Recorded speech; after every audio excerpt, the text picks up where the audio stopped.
Angela Rayner has resigned as Deputy Prime Minister and Housing Secretary after admitting she did not pay enough tax on her second home.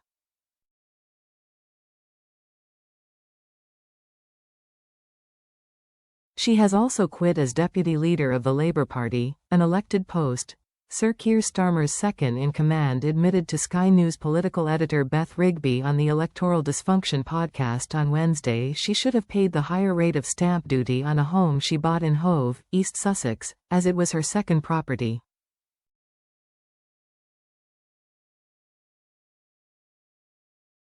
Her resignation means Sir Keir is now carrying out a reshuffle of his cabinet. The only minister whose job is guaranteed to remain is Chancellor Rachel Reeves.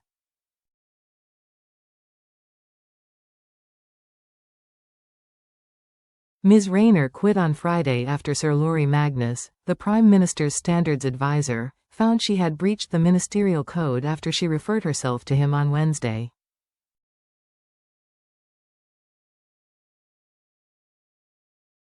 Sir Laurie's letter said it is deeply regrettable Ms. Rayner did not seek out the specific tax advice initially and he believes she acted with integrity and with a dedicated and exemplary commitment to public service.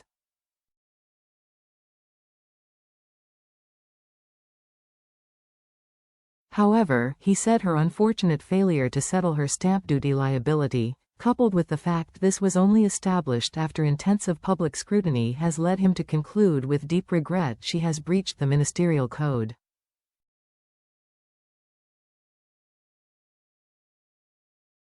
In a letter to Sir Keir announcing her resignation, Ms. Rayner said the strain her 3 children have been put through by her remaining in post has become unbearable and she deeply regrets her decision to not seek additional specialist tax advice.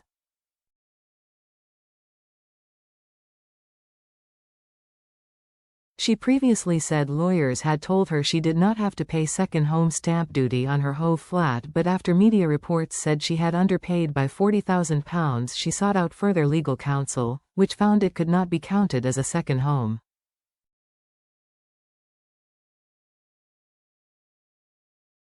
I would like to take this opportunity to repeat that it was never my intention to do anything other than pay the right amount, she wrote.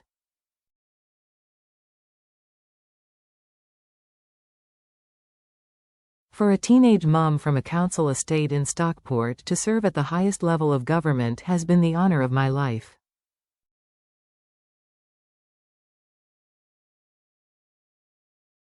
The challenges of government are nothing compared to the challenge of putting food on the table and getting a roof over our head when I brought up kids working as a home help.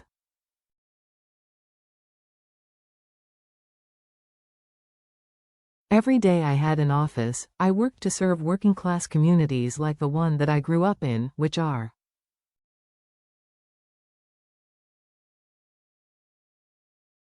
too often overlooked by those in power. I am proud that in every decision I made, I did it for them.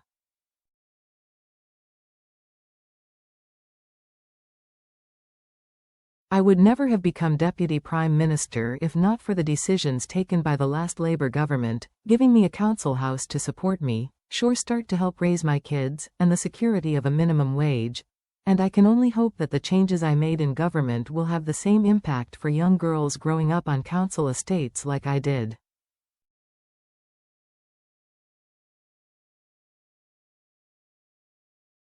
Sir Keir replied to Ms. Rayner, saying he was very sad about her resignation from government.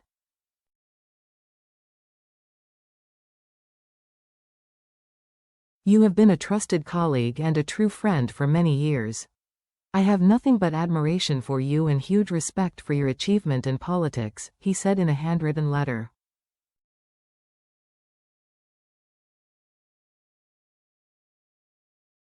Even though you won't be part of the government, you will remain a major figure in our party.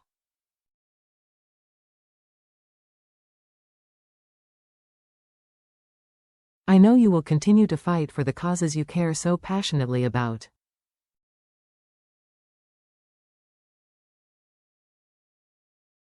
Political leaders from other parties wasted no time in reacting to Ms. Rayner's resignation.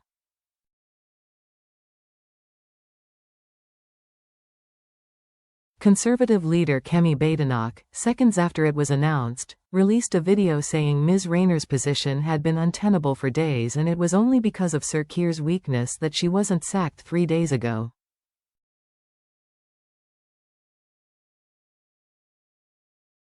She claimed it was because of the Conservatives the episode was investigated and asked what Sir Keir knew and when, and whether he had misled the public.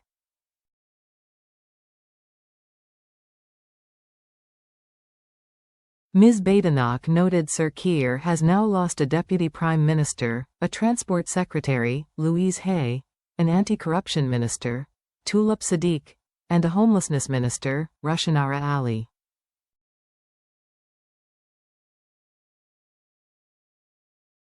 Nigel Farage, who brought forward his Reform Conference speech to react to Ms. Rayner's resignation, said her not paying enough stamp duty screams to entitlement.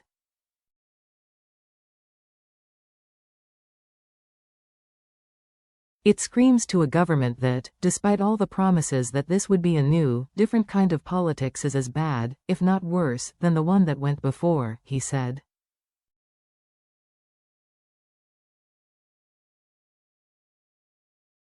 The Reform leader added that he thinks the internal election for Deputy Labour leader will show up splits in the party.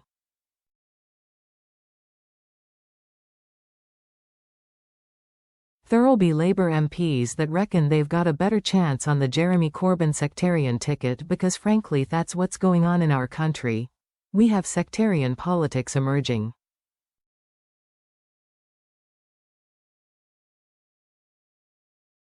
I loathe it, he said.